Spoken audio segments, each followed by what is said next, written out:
Hello, everyone. My name is Akal, and I am a somatic therapist, as well as an astrological counselor. And I also work with individuals on sexual wellness and vitality related issues.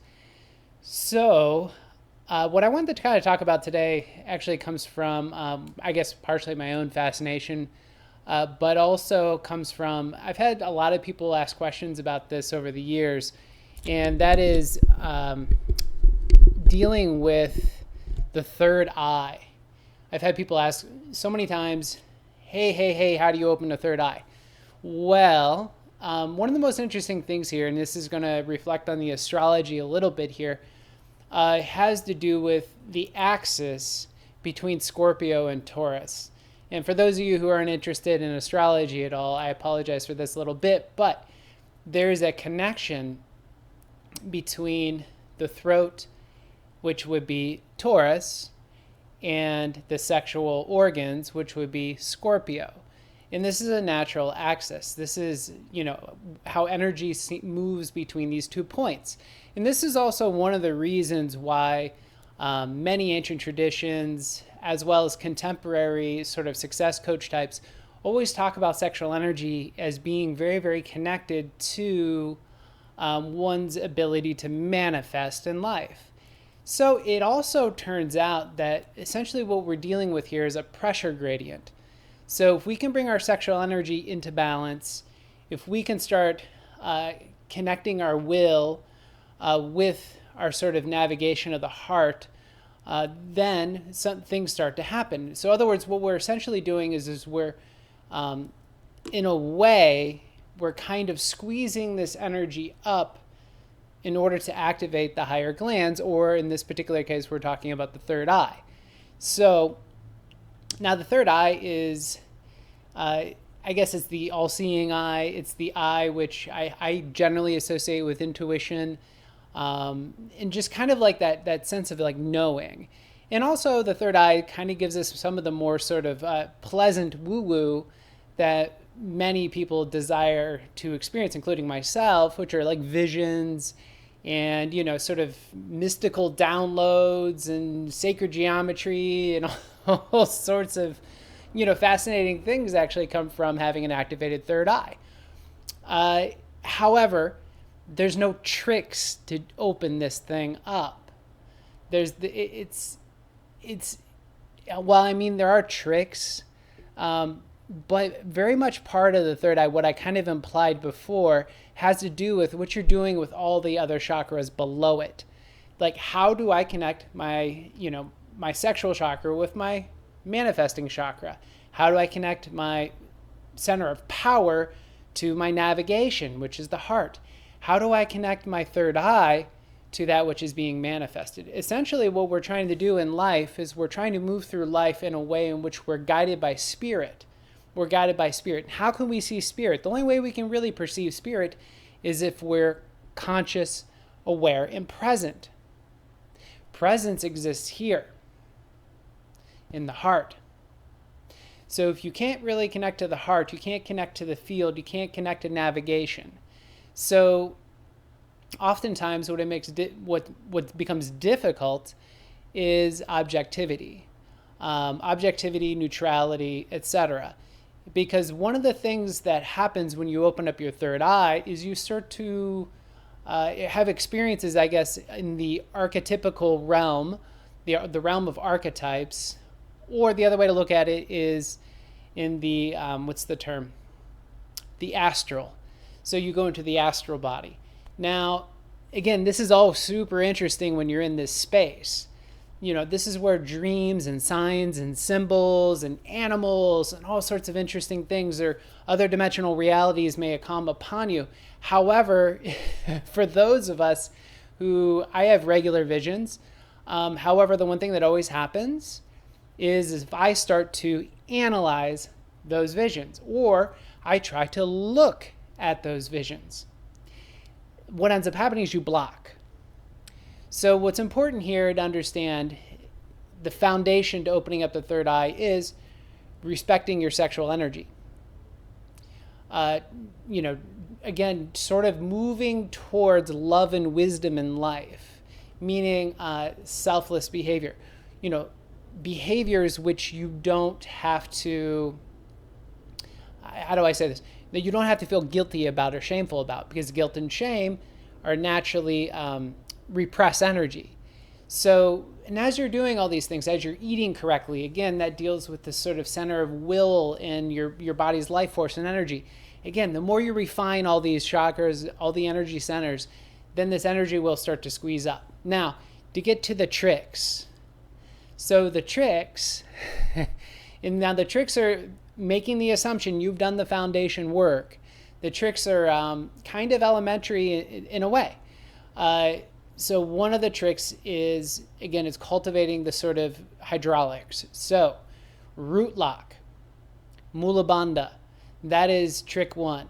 So you have to have a good connection with your pelvic floor, because that's where your sort of your personal will is located. That's where your base energies are. That's where a lot of the energies associated with your adrenal glands connect to, etc., etc. So root lock is you contract your anus, your perineum, your genitals, and I usually pull in the belt line inward and slightly upward towards the spine. And you can do this, a basic way to do this is inhale, and then you contract those muscles, and then you exhale and you maintain that contraction, cinching it ever slightly tighter as you're exhaling.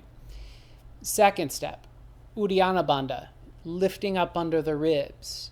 So root lock, after all the air is out, lifting gently up, pulling inward on the abdominals, and lifting slightly upward under the ribs. That's two. So basically what we're building towards here is what they call the great lock. Now what the great lock does, so you have root lock, diaphragm lock, and neck lock. Now neck lock is simply lengthening back of the neck by tucking the chin. So you do these maneuvers 1, 2, 3, root lock, diaphragm lock, neck lock. And basically what we're doing is we're aligning divine will, the crown, with personal will, the root. And you're kind of lining these up. And so that's when they talk about alignment. They're not necessarily talking about physical alignment, not necessarily. But again, as within, so without, as above, so below, meaning anything that exists on a physical level has an energetic association. So if you align your body physically, you will indeed align the energies, assuming you're meditative. There's lots of people who have awesome postures, but they're kind of messed up individuals. I won't name names, but what's interesting here is, again, keeping that nice alignment. This allows the energy to flow up. And again, what we're doing with these locks is we're pressurizing upward. Now, after you've done your locks, what you've done, you've brought your awareness, attention, down into the body. You're connecting the mind with the body through feeling and sensing and intentional. Intention is the word here. Intentional contraction. So now the third eye. One of the reasons most people's third eye don't turn on has to do with our dependence on the physical eyes themselves. Meaning we have a bias visually, essentially. So energy gets constrained and contained within the eyes themselves. So one of the ways in which we can loosen this is by doing eye exercises. And these eye exercises are also going to stimulate the nerves, and once again, they're going to bring the most important thing, which is your intention, to that area or that chakra or that part of the body. So some basic eye exercises you could try, and I'm going to list them in a sequence that I do them. I have basically 7 different exercises I do. First is eye movements. So think about all the different directions you can move your eyes. And I do these 2 breaths each direction. So you can look directly to the left. Inhale, exhale, inhale, exhale. And I suggest retaining the breath a little bit and also putting your awareness inside the head, relaxing the musculature around your sinuses, relaxing the upper palate of your mouth. And again, you want to relax the jaw, relax around your ears. Anywhere you might feel tension, you want to attempt to relax. And generally this works best when the breath is retained. So 2 breaths to the left. Now you're going to roll your eyes directly to the right. 2 breaths. Now I'm going to have you roll your eyes up into the left, 2 breaths, down into the right, 2 breaths. Now up into the right, 2 breaths, down into the right, 2 breaths, directly up, 2 breaths, down directly at the tip of the nose, 2 breaths. And also, now there's circular motions. I suggest circling your eyes, clockwise, then counterclockwise. So you could do, usually I do 5 to 10 circles clockwise, 5 to 10 circles counterclockwise. Now you can get even more sophisticated with this. You can add figure 8 motions. You can move your eyes like you're tracing a figure 8 pattern on the wall. The other benefit I should say about all these eye movements and all these practices I'm giving you is they will actually start to improve your eyesight. My eyesight has marginally improved since I've been doing these myself. I don't really do them religiously enough to really see how much it does, but I have noticed improvement. Even doing this stuff once or twice a week is it. So, and this is only over the last 4 months or so. So all the eye movements, after the eye movements, what you want to do is you want to work on the focusing of the lens. So one thing you can do is you can bring your thumb out in front. What you want to do is you want to bring it maybe about 10 inches from your face. And then you want to move the thumb away until it goes out of focus. And then you want to move it back in about 10 inches, move it away until it starts to go out of focus. And again, you want to do this 5 to 10 times, just kind of moving it in and out and challenging the focus of the eyes. Let's see. The other thing you can do is hold your thumb out where you can focus on it really clearly. And then you want to kind of sit somewhere where there's an object behind. So let's say there's a plant or, some sort of object behind, a candle that's a little bit further away. Let's say it's maybe 10 feet away. So you want to focus on your thumb, and then you want to focus on the further object without moving your thumb. So thumb, further object. And you want to wait until your eyes feel like they're focusing and unfocusing. So allow the eyes to go through the movements and through the progression. So up close, then far, up close, then far. Again, 5 to 10 times.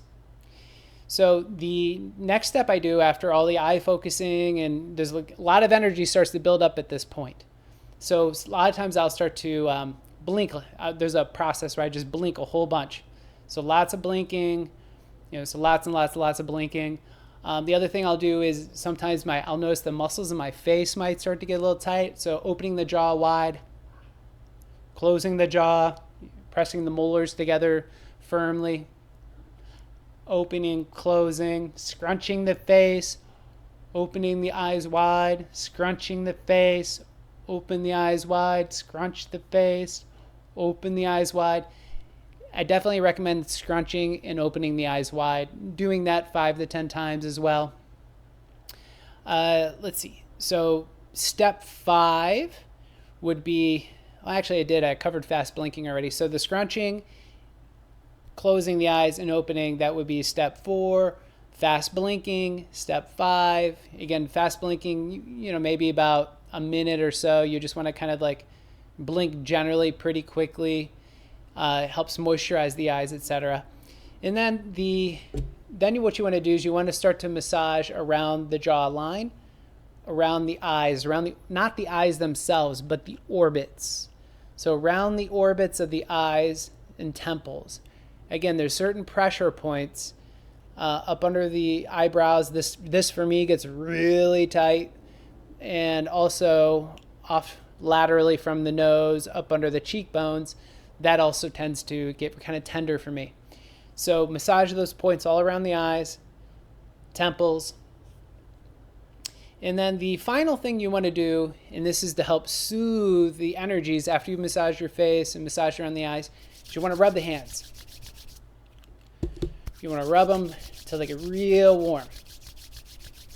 Once they're really warm, you want to place the centers of the palms, which there are some minor chakras right there, right over the eyes. And you can kind of close your eyes and just relax your eyes. But what you want to do is you want to breathe deep. like you're pulling energy or heat or warmth from your hands into your eyes and then into the space behind the eyes. So inhaling, pulling energy in, exhaling, and just resting your awareness inside the head. And so this is, again, you want to do this for probably about, at least a minute and a half. So a minute and a half to 2 minutes, long, deep breathing. Again, pulling the warmth from your hands into the space behind the eyes. And after this, your eyes should feel very relaxed. They should feel soothed. And so now, the important part, which is you have to go into meditation. You got to gain that, access that space of objectivity. Essentially, what you've done with this whole practice that I just described to you, between the root lock, the diaphragm lock, the neck lock, and then all the eye exercise and the breathing, is you've pressurized all this energy upward. And that's going to start to get things flowing. And part of those things that are flowing might be emotions, might be feelings, sensations, memories, any of a number of things that could possibly catharsis during your meditation. But what's important here is you gain that place of objectivity. That's the other thing about all these practices. Even though I'm prescribing it like it's going to help open your third eye, this is also the route orgasm could take. So if you're having a sexual experience, you're going to start cultivating this orgasmic pathway. Something else that this does is it centers your energy, your life force. You are more centered after doing these practices than you were before. Other words, easier to access objectivity. So with all that said, hopefully you watched this video and enjoyed it. Appreciate it. Thank you.